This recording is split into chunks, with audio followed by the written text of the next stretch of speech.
When was the last time you heard the voice of a king?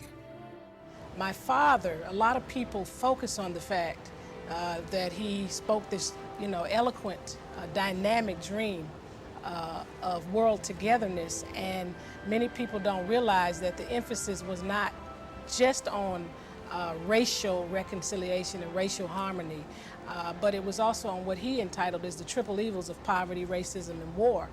And a large part of his thrust was to push us to deal with these evils and move us toward creating what he called a beloved community. And so he was really focused on how can we get more wealth in the hands of the average person so that they can raise their families, so that they can not just have a decent wage, but be able to live their dreams and pass on to the next generation. From the UN to the West End, in classrooms and boardrooms, whether in God's house or the White House, Bernice A. King is leading out and speaking out.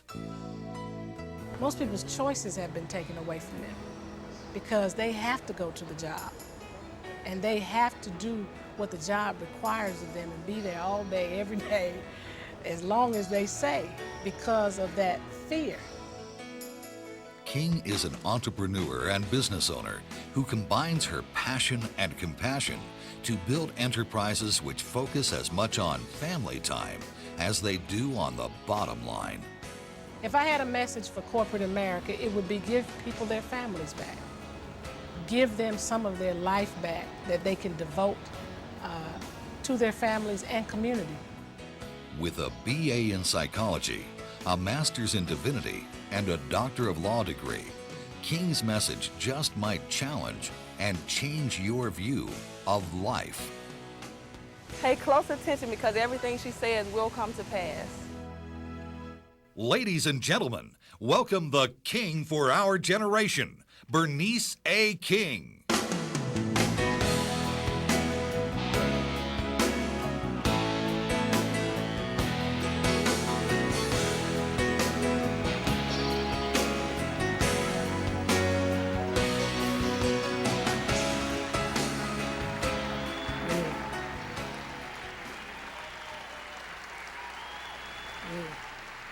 Wow, this is great. Give yourselves a hand. Come on, you can do better than that. You all deserve a big hand yourself. Yes.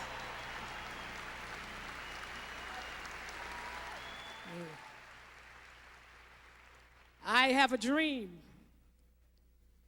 that my 4 little children will one day live in a nation where they will not be judged by the color of their skin, but by the content of their character.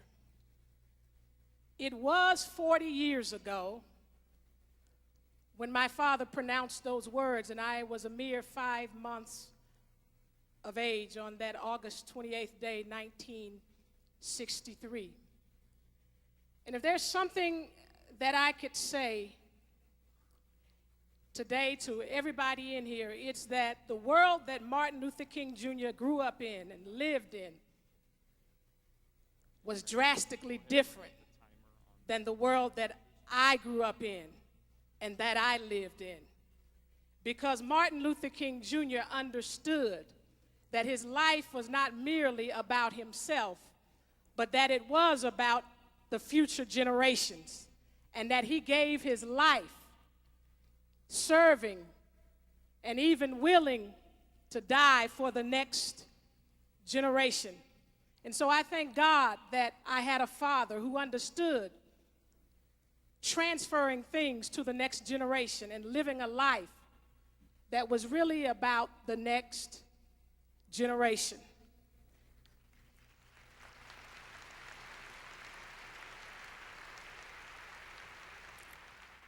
I got a question to ask everybody here. Are you charged up and ready to take the world for USANA?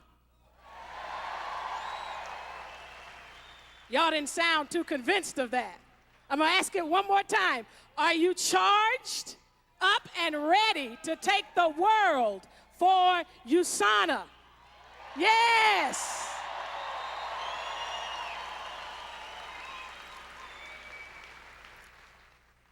don't know about you, but I really feel that I'm in the right place at the right time, doing the right thing by being a part of the USANA family, by helping Dr. Wentz achieve his vision of a world free of pain and suffering.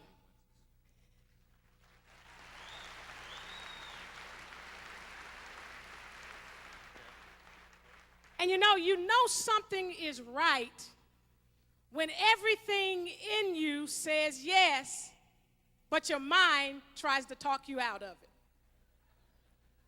Because the mind has a way of convincing us that that which we know to be truth is not necessarily so. In fact, I believe that the mind, if it could, would convince the heart out of beating. If it could show the heart that it's unfair for you to have to work so long and so hard and so consistently when so many of the other organs get a chance from time to time to rest. I believe the mind would do that. And I share that with you because I am here today because I knew that it was right to be connected to Dr. Wentz's vision.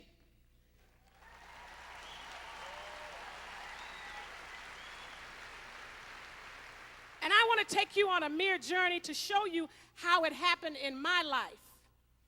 Because in many ways, when destiny calls, you must answer. Because if you do not answer, then you will miss your opportunity to step into those things that God has released for you to have a fulfilling and an abundant life. And so, even though my mind tried to talk me out of truly connecting to and being committed to what USANA is all about, my spirit said yes. I had an opportunity earlier this year to visit Sanaviv. And I must tell you my story in getting to Sanaviv.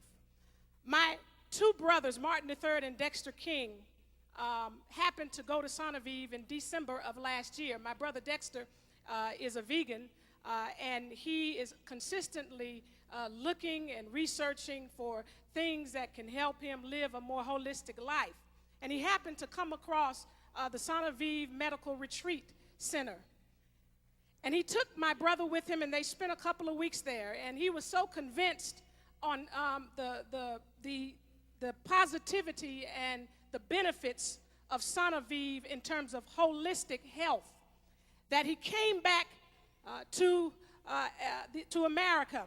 And he convinced my mother that you really need to go there. My mother at the time had been traveling consistently every year religiously to a place called the Hippocrates Institute in Florida.